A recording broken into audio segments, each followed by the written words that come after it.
Hello everybody, hello to a new video about WebAssembly.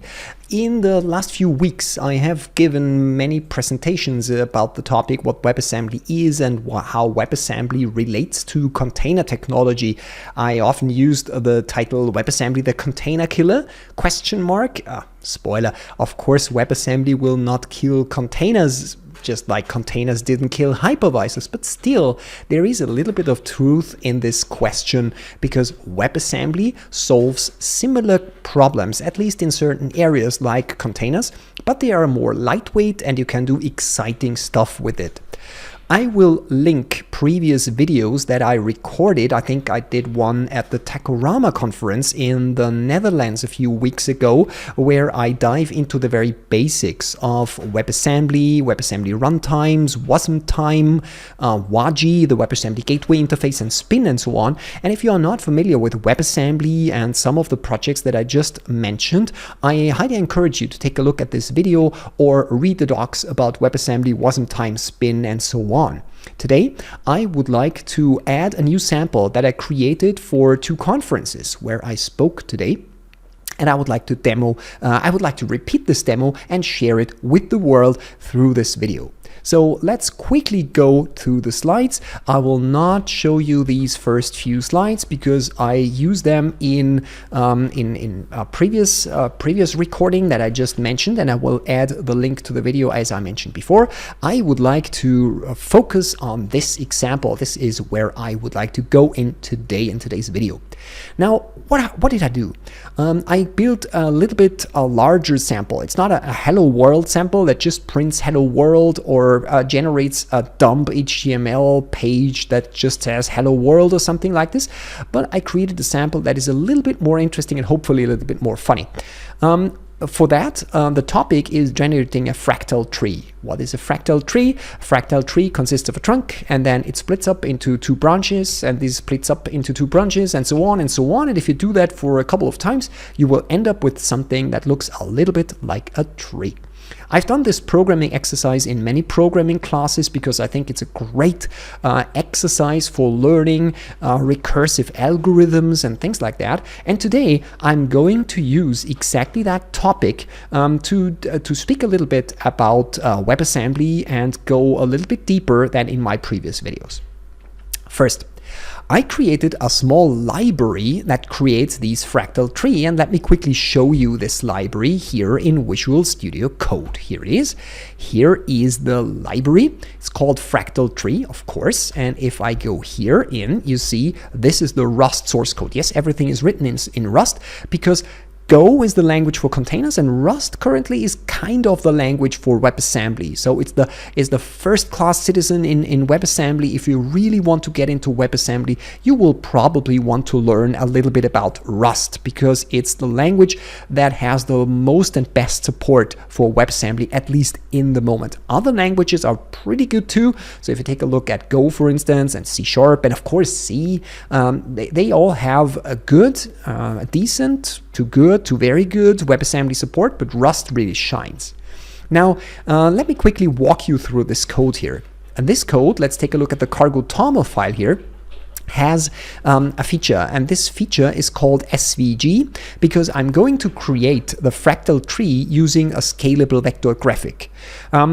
However, my library is capable of just calculating the branches and so on, and it is capable of generating an SVG representation of the tree out of the calculated data. So let's take a look at the implementation. The implementation on top level offers a bunch of functions. Let's take a look at the published function, this one. The function is called tree. Here you specify a seed value, so you can pass in your name, for instance, and then the tree will always look the same if you pass in the same name. So you can create, let's say, personalized trees, something like this. Then you can specify the depth. This is the max recursion factor. How often will the trunks, the branches split? And last but not least, the height of the tree. You can specify the initial trunk length, and this trunk length will be reduced a little bit when the branches, when we get deeper into the recursion. And as you can see here, we use it a seeded random, then we generate the first branch, and yeah, that's essentially it. The branch function itself is where the calculation is going on. You see it here, a little bit of cosine and sine calculation, and here we see the recursion, which splits the trunk into two branches, into two branches, into two branches. I think you got the point here. Okay, so this is the library.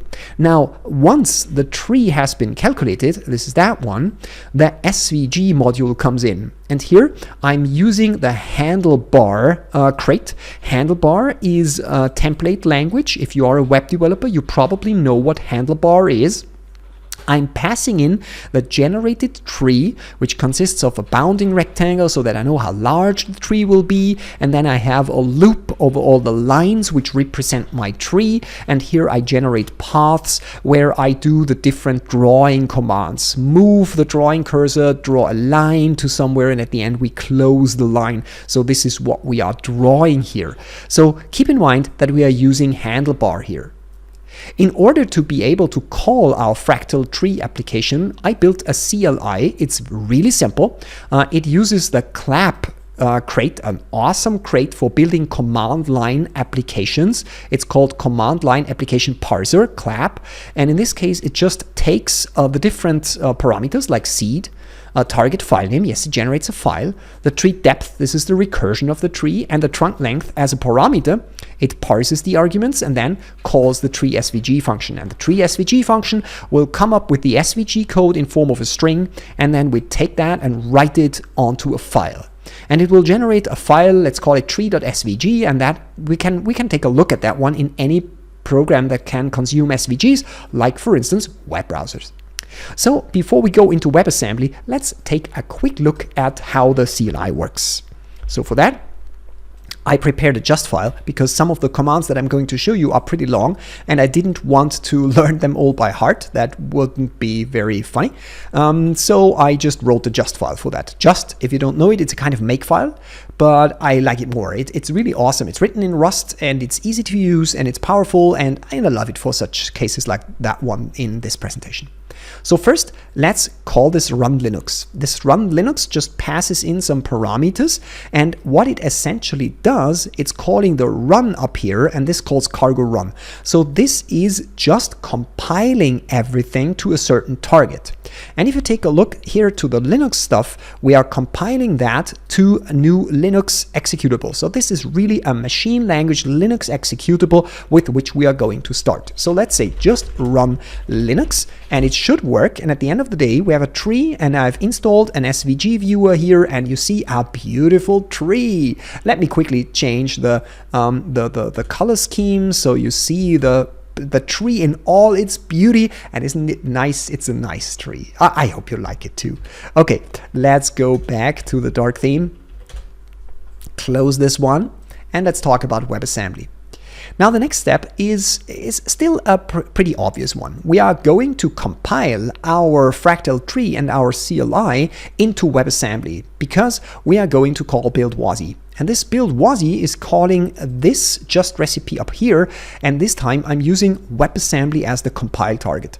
So we take our Rust code and we generate a Wasm file, no longer a Linux executable, but a Wasm file. Let's do that. Just build WASI. Here it is. WASI, by the way, if you are new to this area, WASI stands for WebAssembly Systems Interface, and this is important for our application here, for our example, because our example is generating a file. And as you know from previous videos or from your own research, WebAssembly has a sandbox. WebAssembly modules are running in a sandbox, and they can just manipulate well-defined areas of memory. They cannot interact with the surrounding host system. That's simply not possible. If WebAssembly code wants to interact with a surrounding host, it needs to have some kind of well-defined interface, maybe a callback method or WASI, the WebAssembly Systems Interface. It's an OS agnostic API for doing things like file system access, socket, IP sockets, and things like that. And this is why we compile down to wasm32 WASI, because we are generating files here. So let me prove that it still works. Let's delete that one, the tree SVG here, and let's run this time, not a build WASI, but this time we are going to say run WASI. And now comes an important thing. Run WASI cannot directly execute this Wasm file here, this one. And that's not possible because it's not executable. Linux doesn't know what to do with it. So to run my Wasm file, my Wasm CLI with WASI, I need a runtime. I need a host, and in this case, I'm using the wasmtime runtime. It's an awesome runtime. I really love it. It has reached, I think, version 1.0, so it's ready for production use if you want to give it a try. And we simply run it, the wasmtime here, and specify the name of our wasm file. This is what we do here. Please ignore the dir parameter and the fuel parameter for a second. Just run it, and to prove the point, it runs and it crashes. Yes, because I tried something before my talk. So let's run it again. You see, it was fast. I have the same tree. It was nearly as fast as running it with native assembler language. Now, I spoiled it a little bit. I'm very sorry about that. You see, this fuel thing and this dir thing is where isolation comes in. Because wasmtime does not allow the WebAssembly module to do everything. I can, for instance, remove this dir here and run it again, and it will crash. It will crash because the file could not be opened. Why? Because I don't have a volume mount. It's like a container volume mount, what we do here. Okay, let's put that here again. And with that, we can now generate or overwrite the tree SVG again. Now with fuel, it's a little bit different. Fuel is similar to CPU usage, but in WebAssembly, we're not talking about CPU percentages or things like that, but we are talking about an abstract measure called fuel. What does this fuel do? The fuel is a measurement of system load. How much load did the WebAssembly module place on my host system? Automatically, approximately I think every WebAssembly low-level instruction consumes one fuel, but it doesn't need to be like that. If the WebAssembly module, for instance, does a callback to the host and asks the host to do a database query, the host could manually remove or add consumed fuel to the list of fuel that the WebAssembly module used. And with that, we have an abstract measure of load that the Wasm module generated. And this is now a boundary. If we specify, for instance, this fuel, I tried it before, so I know the boundary a little bit. If I use this fuel, it will crash, and it crashes with the message all fuel consumed by WebAssembly. So we don't need to fear that our WebAssembly module is taking over all the resources of our host system. We can limit the fuel. If we give it enough fuel again, I mean, you have seen that before, but just for the sake of completeness, let's run it again. Everything is fine. We have the tree SVG. It was generated. Believe me, it really worked. It really generated everything. Now this was wasmtime, and it worked like a charm. I'm really happy about that. So do we have other runtimes? Yes, we have. Currently, we are in a kind of strange situation because it's like always with technology, right? If something is new and if something needs a runtime, everybody feels the need to write a new runtime. So currently we have a lot of different runtimes that you can choose from. Wasmtime is one. I think it's an awesome choice. It's fast, it's stable, it's used by many famous projects in the WebAssembly space, but of course there are others. And in my example here, I would like to show you that we can, for instance, go for wasmedge. WasmEdge, you've maybe heard of this Wasm runtime because it got a lot of attention in the last few weeks because Docker is partnering with WasmEdge in order that the Docker tooling will in the future support Wasm workload directly. So you have a choice then in Docker whether you have a Wasm workload, then they use WasmEdge behind the scenes, or you have a container-based workload where you use the regular container runtime that you are used to. So let's run our application in wasmedge. Please note that here I reduced the recursion level, and you will see why in a second. So just run wasmedge. Here it is. It runs, it runs, it runs, it still runs, and now it finished. You see this poor little tree, only 8 recursion levels, but still it took a while to generate it. So without any optimization, I didn't play with optimizing here. I compiled to debug, not to release, but still it executed now exactly the same Wasm file as wasmtime did before. So with this mode, without any further optimization tricks, it was definitely slower. Again, we can do here a directory mounting, we could limit the fuel, and both runtimes also support limiting the amount of memory that the Wasm module has available. But wasmedge has a trick. Wasmedge has a very neat trick that wasmtime, I think, can't do currently. Maybe I'm wrong, but I think they can't.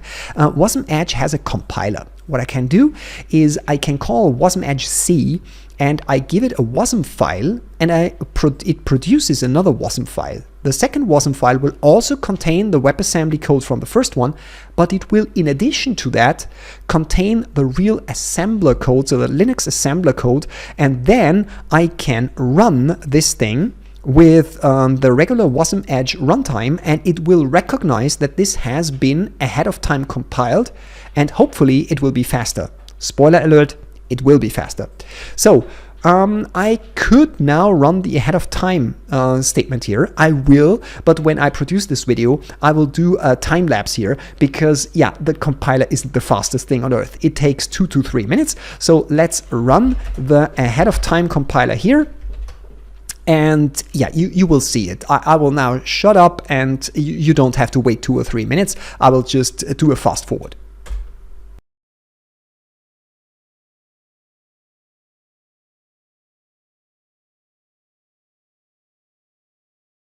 Finally, we are done. You see, we started at 4:14:41 and we ended at 4:16:03. So it took a few minutes to compile my tiny little Wasm file, but I told you it was compiled with debug settings and so on. So it probably has some room for improvement, but still it takes a significant amount of time to compile everything. But at runtime, it's getting really fast because now I can say just run AOT, and this will run exactly my AOT compile thing. And this is now recursion depth 13, and I get my tree like nothing. So therefore, awesome. This is exactly what I wanted to have, and this is what I wanted to show you. So you have now seen wasmtime and wasmedge. Let's switch gears and move from the CLI into the web server. Wouldn't it be nice if we would have some kind of WebAssembly based web server where we could write a web handler, which is triggered when an HTTP GET request comes in and generates a nice tree for us? This is exactly what I've built. Now, I used the Spin framework from Fermyon here. I think it's a really interesting framework, and if you are interested in WebAssembly, you should definitely give it a try.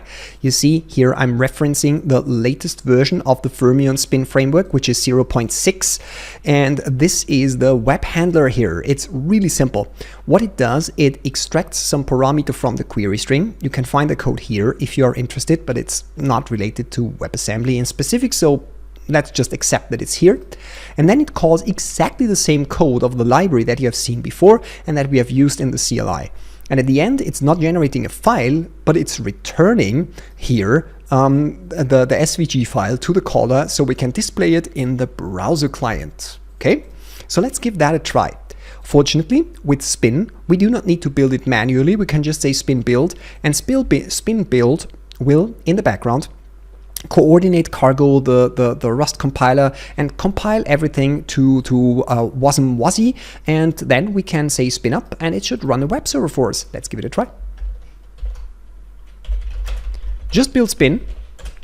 I did that before, so I have it in cache, so it's pretty fast. So we can say just spin up and whoops, just spin, oh sorry, run Spin. Sorry.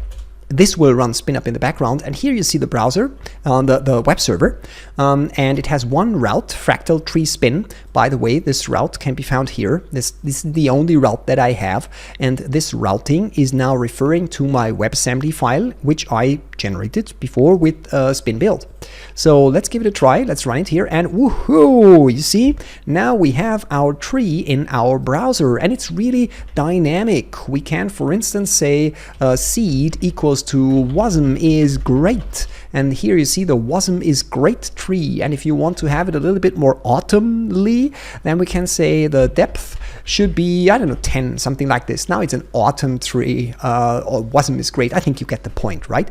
So this is interesting because now we are running a wasm-based web server with a wasm module as a component which is loaded into the Spin runtime. So this is what I wanted to show you. This is the HTTP component, and this becomes a wasm component. It's not a separate process, it's a component, and it can run inside of the Spin web server. And this is a very interesting architectural pattern.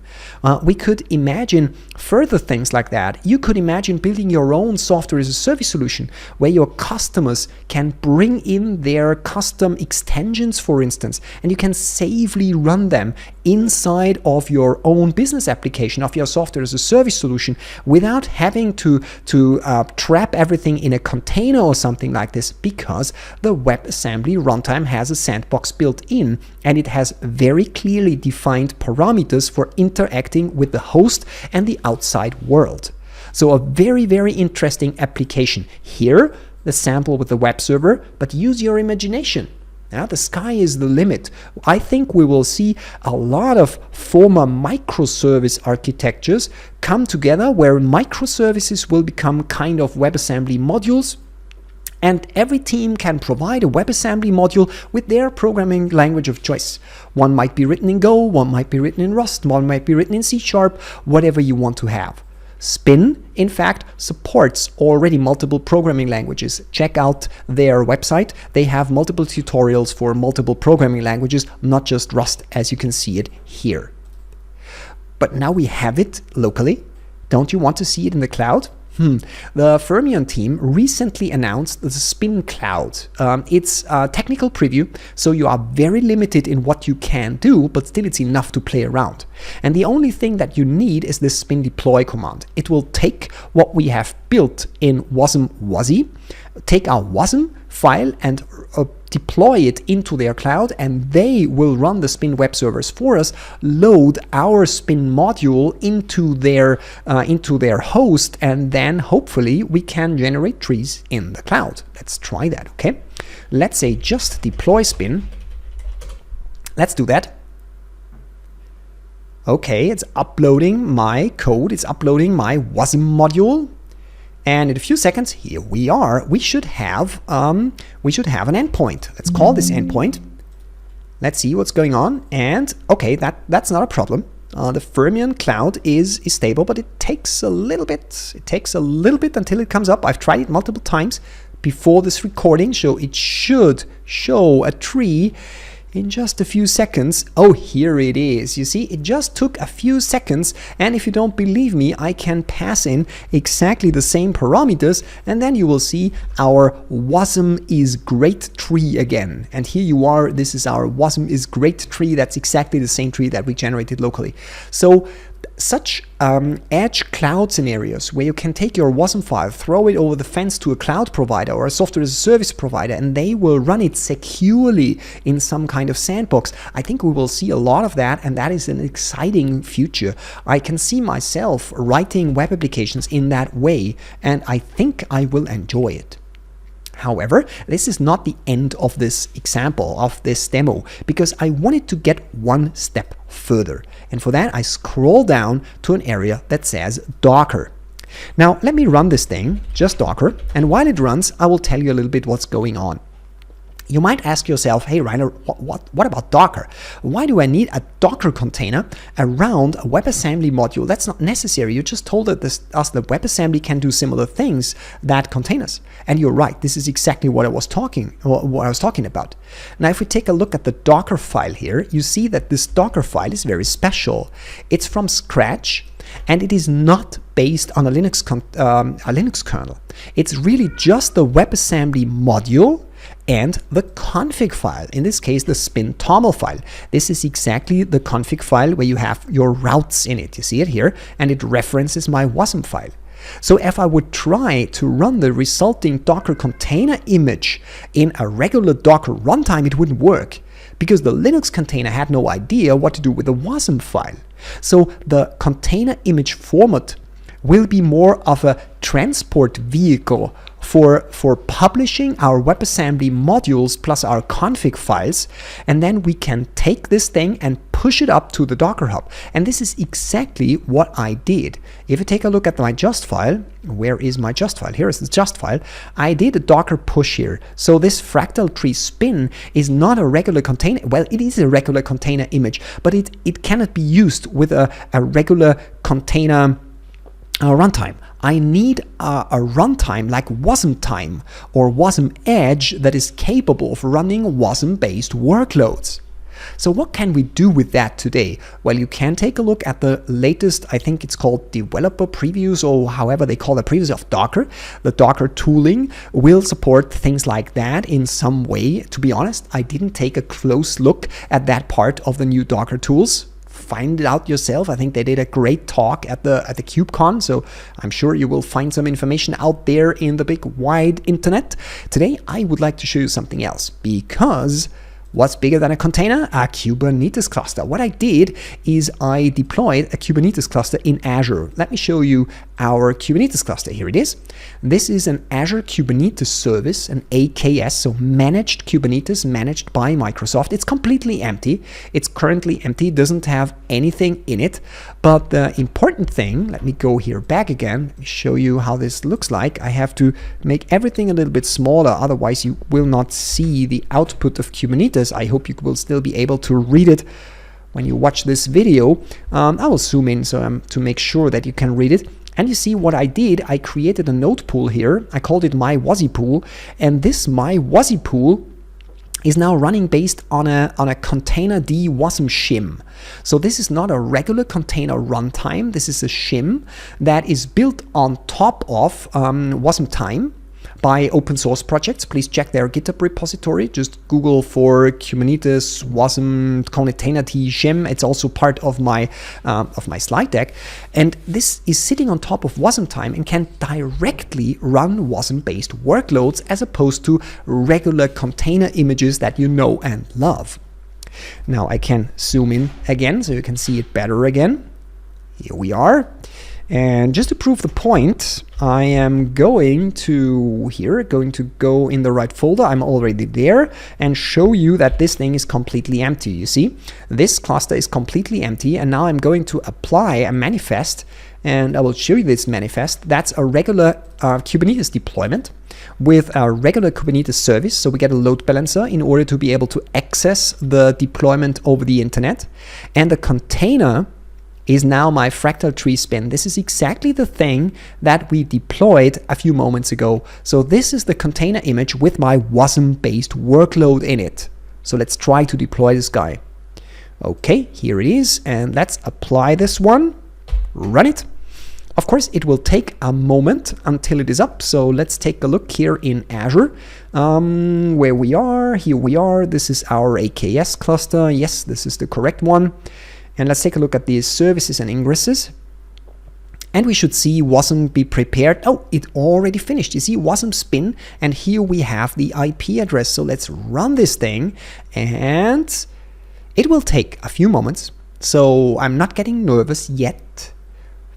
This sample contains a lot of experimental software, so it might break, it might work, it might not work.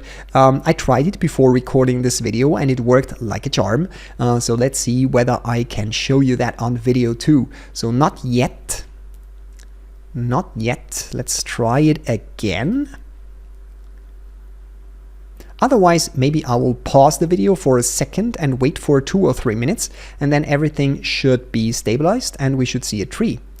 We will see. Let's wait for another 10 seconds and then I will pause the video and get back once it's... Yeah, here it is. No, I didn't have to pause the video. It just took a few seconds, and you see again our beautiful tree. And this is now WebAssembly workload with the containerd wasm shim in a Kubernetes cluster in the Azure cloud, in the public cloud. And I can add again my Wasm is great autumn tree. And if we have a little bit of patience, we should see our tree here. I think you got the idea. So let's get back to our code here and let's get back to our slides. This is what I wanted to show you. So what? This is the slide that I use in all my WebAssembly talks in the last 2 weeks. So let's quickly summarize everything. Containers didn't kill VMs and hypervisors. Wasm will not kill containers, obviously not. But what you have seen is that Wasm is to a certain degree similar to containers, but on a higher abstraction level. It's platform agnostic, it's programming language agnostic, it's OS agnostic. So it's even more versatile than what we know from containers. Wasm runs in a sandbox, so we can safely take components and make the and put them into this sandbox to have tight control over the boundaries, over how these components interact with the outside world. And at the end of the day, our goal is to build lightweight Wasm-based components that have a lot of application areas. Today, I showed you using these components in web servers. But you could think of serverless cloud environments, a cloud edge so-called, where I take my Wasm component and I give it such a cloud edge provider, and they will run it very near to the end customer. We could think about semi-trusted components in sandbox, which protect us against supply chain attacks, because we can isolate these components in WebAssembly modules, and we can limit the fuel, we can limit the file system access, we can limit the socket access, and with that the blast radius of a potential security leak is greatly reduced without having to go through all without having to jump through the hoops of containers, something like this. And last but not least, we can build extensible extension layers for business apps. So this is exactly what I wanted to show you. Thank you for your attention. Let me go back to the first slide. This is my contact data. This is my Twitter handle. This is my Mastodon handle. If you have questions, don't hesitate to send me a direct message. That's all I have for you today. Thank you very much for watching and enjoy the rest of the day. Goodbye.